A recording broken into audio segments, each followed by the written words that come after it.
All right, good morning. First order of business for the old C10 is we're going to take care of this loose steering wheel, tilt column. It's affecting the shifter as well. It's a pretty common problem. What it is deep in the bowels here, there are 4 bolts that loosen up over time, probably before Loctite. So we're going to go in, steering wheel off, and get that cleaned up and tightened. First we have a 7/8 bolt. This is your horn ring. Well, of course I took the cover off, the Chevrolet emblem. That just popped off. This is your horn ring. Makes your horn work. Put that up on the dash. Hopefully the bolts fall down the defroster. Been a while since I've done one of these. Wow. More horn parts. Also to make the horn work. And then they make a puller, obviously. Press down the center, pull this off. But I don't think I have a puller. Let's just put my 2 arms, put my back into it. That's what we used to do, and then maybe this will pull off. Let's see if I get lucky. You can see the stickiness of this wheel. I just noticed it from behind. Look at that, it's like pooled up vinyl. Wow. That's what sitting in the sun will do. I do have a hazard. Oops, look at my leg going on there. Hazard switch is broken off. I didn't realize it had hazard 74. I guess it did. So yeah, I gotta get a puller, I think. But man, this wheel's in great shape. Usually they're all cracked. I heard you can put these in the dishwasher. I don't have a dishwasher, but I think some degreaser will do it justice. Okay, I was able to get the wheel off, just muscling it. You might be able to do the same. 3 more Phillips screws. Let's see, I'm going to put everything in order. Bing, bing, bing, bing. Make sure these screws go up there.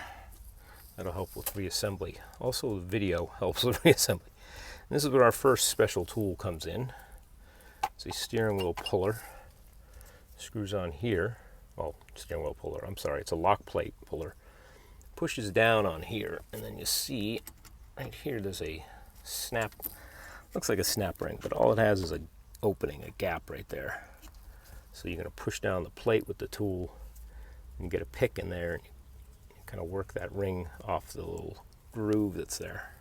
Then this comes off, and then we just keep going down. Got Phillips for our turn signal. Probably ignition switch going to come out. A screw for our tilt, and I'll show you that in a minute. That's what she looks like. Tool installed, threads down. Just snug this up using the favorite wrong tool here, the adjustable wrench. And as you can see, just that little bit actually took the gap out. But there's my... Sometimes these get stretched out from people, and you're supposed to replace them every time. I'm going to get a pick in here, just kind of work that off. I'll go a little bit more and give myself some room. All I used are 2 picks just to work it up. Here's my gap. And then you don't have to go too far with it. So you just gotta release the pressure. It's actually, when I release it, it's going to push it up anyway.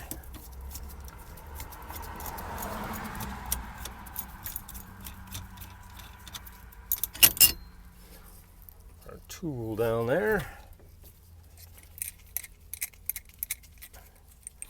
I should have had the right, well, this you can use a wrench on this, but I have all my metric tools out here. This is ye old standard stuff is in my other toolbox. Gotta find that. Digging out for this little project.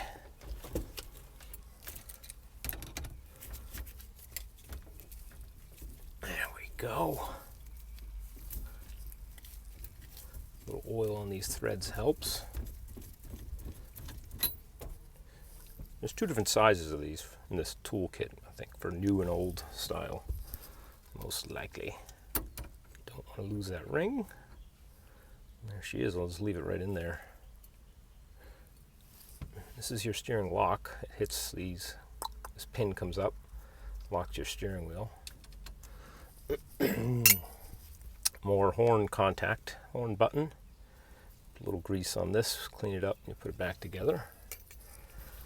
And we get your turn signal. These are a common failure, these springs. They break if it doesn't turn off or it's got no tension.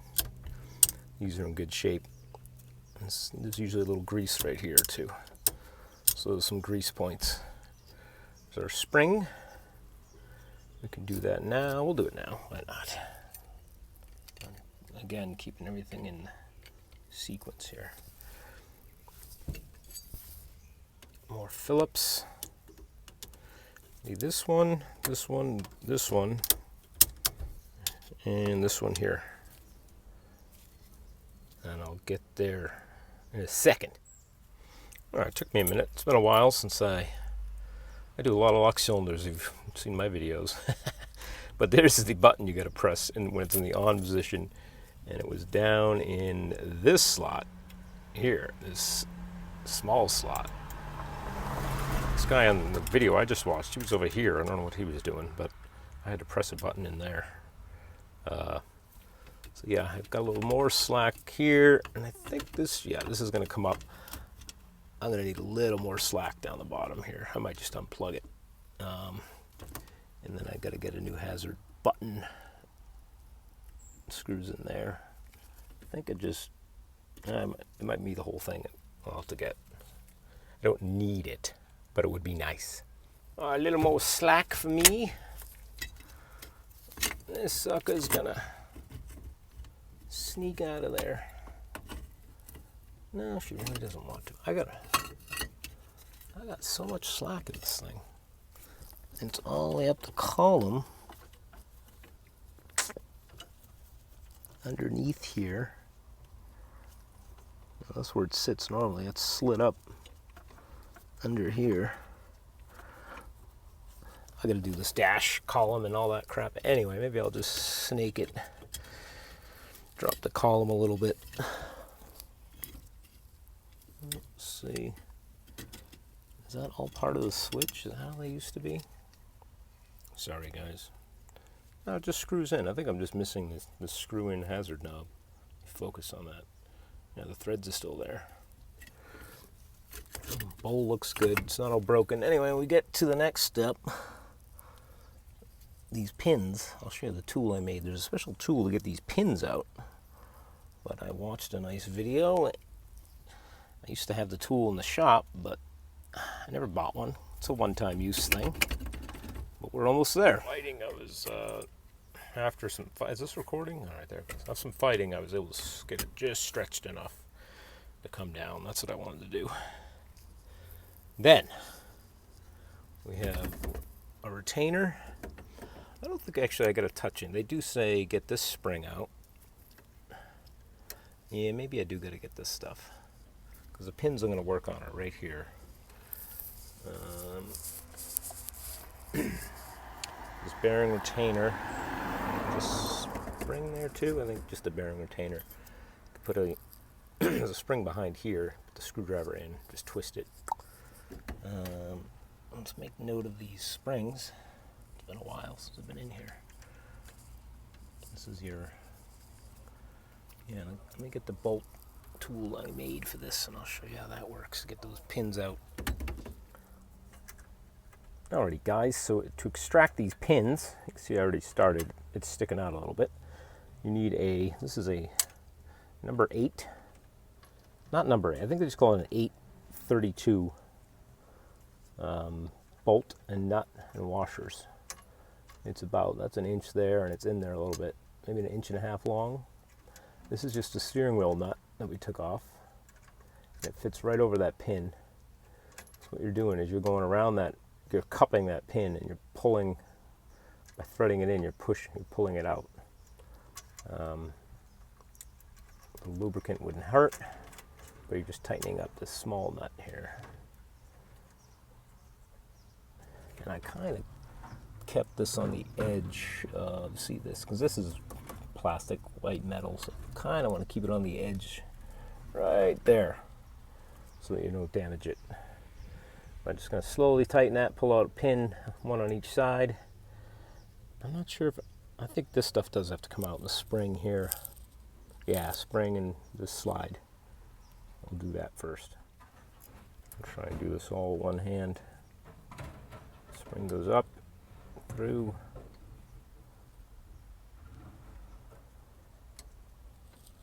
Just kind of hooks on there. I remember. Don't want to break it. I just dropped my screw, didn't I? Did you hear that? Was it that one? Maybe that one.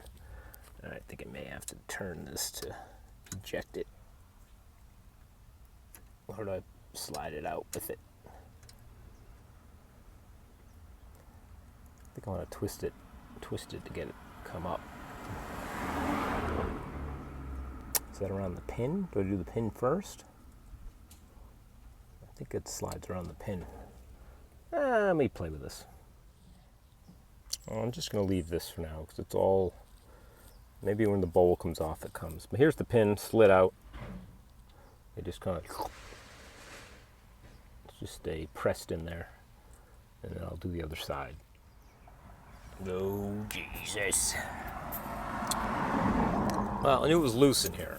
Typically, what you're going to find is these bolts are loose. 1, 2, there's 4. I have some grinding happening here, And then I just noticed up top here, this bowl here is cracked. And that's the shift.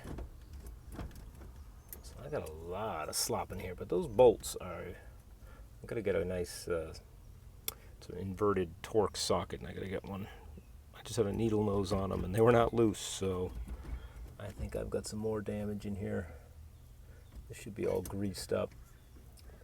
This wasn't sitting, it was popped out too, so I gotta do some more investigating here. Damn, I was hoping those bolts were just loose. That's all I ever used to run into.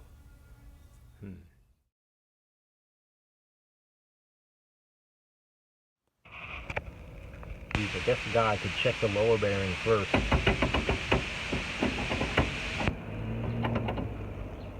guess that's all my problem right there.